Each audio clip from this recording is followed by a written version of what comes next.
ഓം നമോ ഭഗവതേ സായീശ്വരായ. ശ്രീ സത്യസായി ഭാഗവതം. ഷിർദീശ്വരന്റെ വാഗ്ദാനങ്ങൾ. പിറ്റേന്ന് പുലർച്ചെ പണ്ഡരപുരിയിൽ ദാസ്കനുവിന്റെ സ്വപ്നത്തിൽ അവിടുന്ന് പ്രത്യക്ഷപ്പെട്ടു. അവിടുന്ന് അരുളി, ഞാൻ പോകുന്നു, വേഗം വരൂ, പുഷ്പങ്ങൾ കൊണ്ട് എന്നെ മൂടൂ, എൻ്റെ ആഗ്രഹം നീ നിറവേറ്റണം, വേഗം ഷിർദിയിലേക്ക് വരൂ.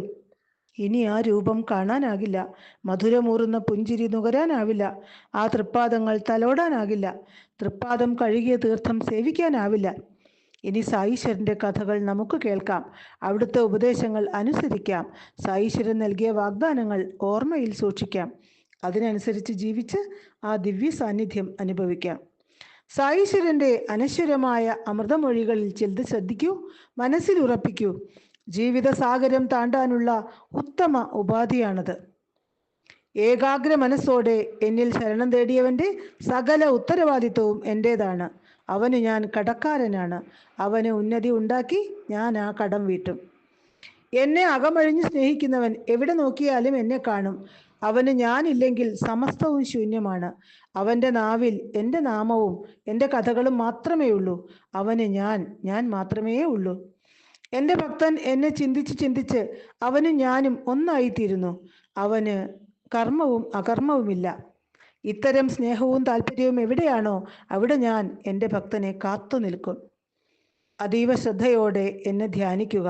എനിക്ക് നൽകാതെ യാതൊന്നും കഴിക്കുകയോ കുടിക്കുകയോ ചെയ്യാതിരിക്കുക. എനിക്ക് വേണ്ടി മാത്രം ദാഹവും വിശപ്പും അകറ്റുന്നവൻ, എന്നെ മാത്രം ശരണം പ്രാപിച്ചവൻ, ആ ഭക്തൻ്റെ ഇഷ്ടത്തിനനുസരിച്ച് ഞാൻ പ്രവർത്തിക്കും. അവനെക്കുറിച്ചായിരിക്കും സദാ എൻ്റെ ചിന്തകളും. അവൻ എൻ്റെ പാദങ്ങളിൽ പ്രേമപാശത്താൽ ബന്ധിക്കപ്പെട്ടിരിക്കുകയാണ്. നിന്നിലെ അഹങ്കാരം തൂത്തെറിയൂ, ഹൃദയവാസിയായ എന്നെ ശരണം പ്രാപിക്കൂ. മായ ആ നിമിഷം നിന്നെ വിട്ടകലും.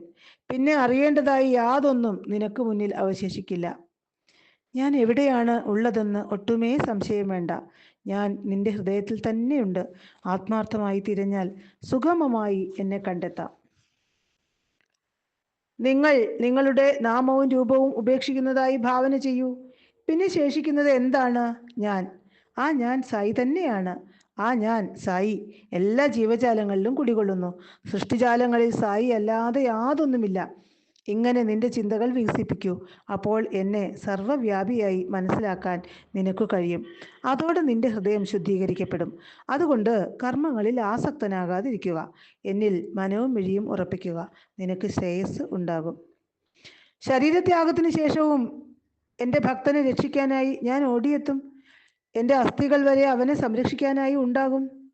ആരാണോ എന്നെ സദാ അവരുടെ ഹൃദയത്തിൽ കാണുന്നത്, അവരുടെ നാവിൽ ഞാൻ എൻ്റെ നാമം തത്തിക്കളിക്കാൻ അനുവദിക്കും. ആരുടെ നാവിലാണോ എൻ്റെ നാമം സദാ ഉള്ളത്, അവരുടെ ഹൃദയങ്ങളിൽ ഞാൻ എൻ്റെ രൂപം വ്യക്തമാക്കും. ഇങ്ങനെ നാവിലും ഹൃദയത്തിലും എൻ്റെ നാമവും രൂപവും ആര് സദാ കൊണ്ടു നടക്കുന്നുവോ, അവൻ എന്നിലും ഞാൻ അവനിലുമാണ്. ഓം തത്സത്ത്.